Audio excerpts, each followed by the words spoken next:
E os religiosos ainda esperando a volta de Cristo, o juízo final, o fim dos tempos, tudo por aí, vivendo de contos, de fábulas, de contos, de historinhas.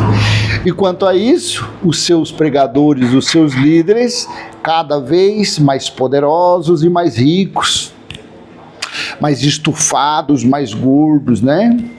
E cada vez se sentindo mais o último pacote do biscoito. Olha aqui, ó. Faz o que com esses 3 escritos bíblicos?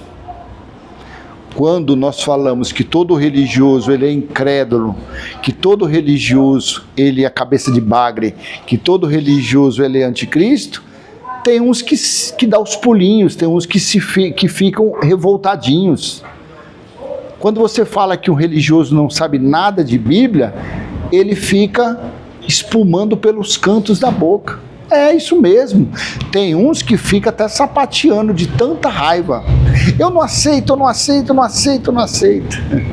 Olha aí. 1 Coríntios capítulo 10, versículo 11. Estas coisas aconteceram com eles para servir de exemplo e foram escritas como advertência a nós, vírgula, para quem o fim dos tempos tem chegado. Meu Deus, estaria Paulo loucão, doidão, quando ele falou isso, escreveu isso? Estaria Paulo sob o efeito de Bob Marley? Estaria Paulo sob o efeito de puro malte? Se é que você me entende? Hebreus capítulo 9, versículo 26. Se fosse assim, ele precisaria ter sofrido muitas vezes desde a fundação do mundo.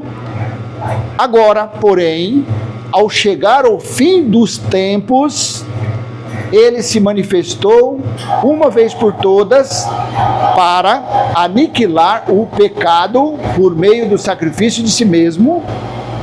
O que promovia pecado sobre os judeus? O que era pecado na concepção judaica? As leis de Moisés. Então, agora que se manifestou o Filho de Deus para dar fim ao legalismo de Moisés, aos tempos.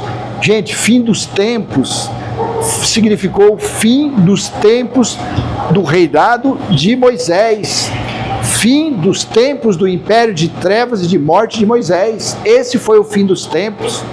E o escritor aqui, que eu creio que foi Apolo que escreveu a carta aos Hebreus, se fosse assim, ele precisaria ter sofrido muitas vezes desde a fundação do mundo. Agora, porém, ao chegar o fim dos tempos, ele se manifestou uma vez por todas para aniquilar, para destruir, para desfazer o pecado, o império de Moisés, por meio do sacrifício de si mesmo.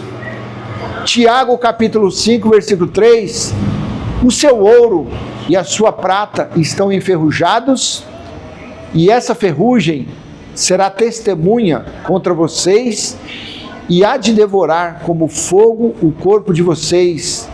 Nestes tempos do fim, vocês ajuntaram tesouros.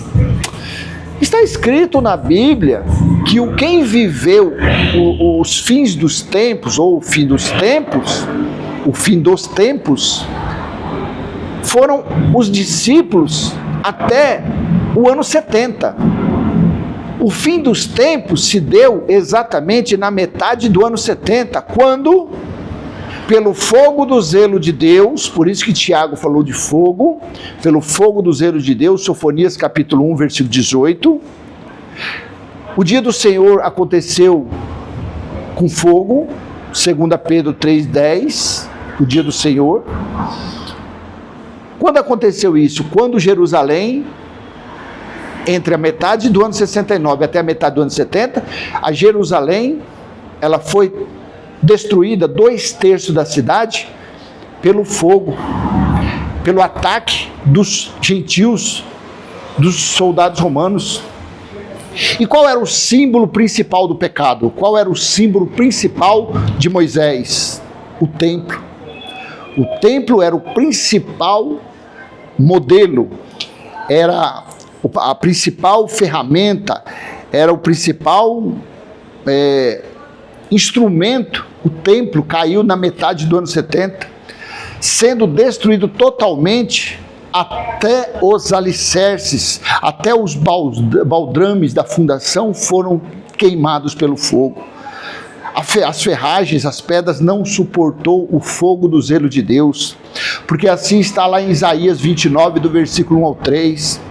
Disse Deus: eu mesmo serei seu inimigo, Jerusalém, eu mesmo vou cercar você, eu mesmo colocarei rampas de ataque contra você.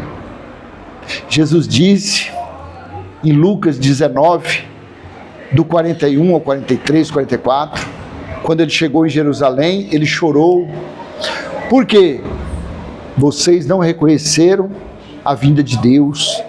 Os seus inimigos te cercarão, destruirão e matarão vocês aí dentro. Lucas capítulo 21, do versículo 20 ao 24.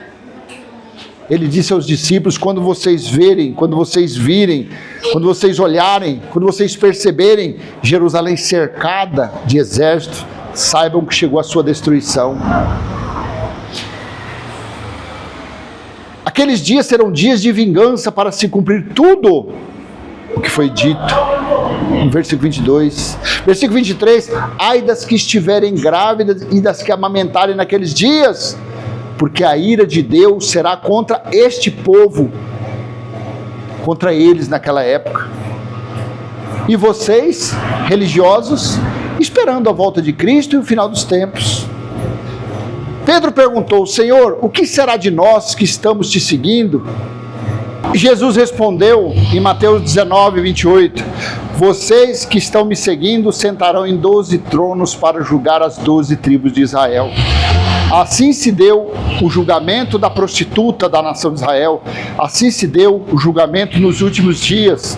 Por isso, para isso que o livro do Apocalipse foi escrito, para o grande e terrível dia do Senhor, o dia do juízo. Tá bom?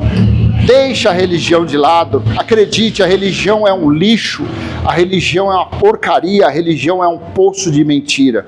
Viva o Evangelho eterno, que é o reino de Deus, o reino de Cristo estabelecido aí em você, onde o próprio Cristo habita. Apocalipse 21, versículo 3. Um beijo no coração, um abraço, até mais, tchau, tchau.